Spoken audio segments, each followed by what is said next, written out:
pelajaran dasarnya. Wa qu'udan wa ala junubikum. Baik itu duduk bahkan sampai berbaring. Ada koneksi. Nah jadi singkatnya, sholat itu semua gerakannya, semua bacaannya, dari mulai kita bertakbir sampai kita salam, bacaan yang mengiringi, itu bukan sekedar gerakan hampa makna, formalitas kita bergerak dan berakhir, bukan sekedar membaca bacaan yang tidak ada isinya, tapi semua bimbingan.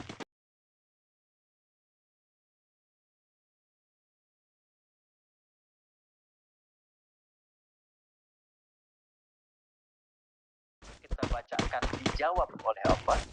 Semua gerakan yang kita lakukan ini hakikatnya bimbingan tentang inti kehidupan kita.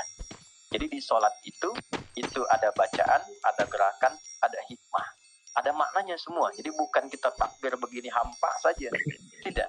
Kenapa mesti begini? Kenapa tangan yang kanan menutup yang kiri? Kenapa bacaannya setelah itu ada iftitah, ada al-fatihah? Itu ada maknanya.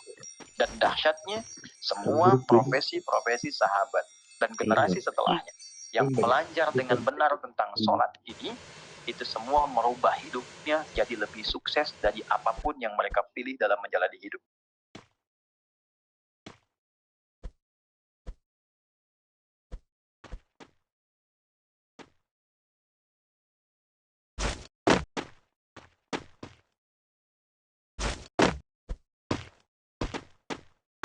Tingginya sholat ini untuk kehidupan manusia. Mohon izin maaf bagi teman-teman yang baru bergabung, supaya tidak banyak mengulang, teman-teman bisa cek kembali pelajaran sebelumnya. Kita kemarin telah selesai di pembahasan iftitah dengan tangan kanan diletakkan di punggung yang kiri, lalu kemudian diletakkan di atas dada seperti ini. Kesimpulannya adalah saja, dari mulai kita bertakbir, kalau ingin berkoneksi dengan Allah, maka fokuskan diri kita untuk tersambung. Buang urusan dunia semua ke belakang. Dan kalau Allah tepikan yang lain, hadapkan diri kita, pasrahkan. Hanya Allah yang tinggi, yang agung. Kalimat agung, tinggi, istimewa, itu disebut dengan akbar. Maka kita ucapkan Allahu Akbar. Kita buang semua urusan dunia ke belakang saja. Itu poinnya. Kenapa problemnya tidak orang sholat itu sulit menemukan kekhusyuan? Karena dia bertakbir masih, dia tidak sholat dengan memahami gerakan takbirnya. Dia sebagai formalitas. Apakah benar? Secara fikih benar. Gugur kewajiban, dapat pahala sesuai keikhlasan, tapi value dari sholat yang mahal itu nggak dapat. Itu poinnya.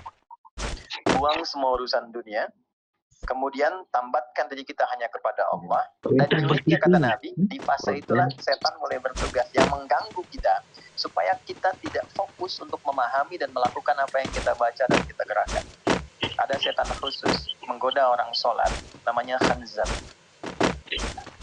Nanti ada 9 jenis setan yang detil tugasnya itu berat kita. Mungkin satu kali Mas Baim kita belajar tentang fikih setan. Belum pernah ada. Kalau kesini cuma tahu jalan yang lurus, nggak tahu macetnya, nggak tahu lubangnya, sulit menghindarinya.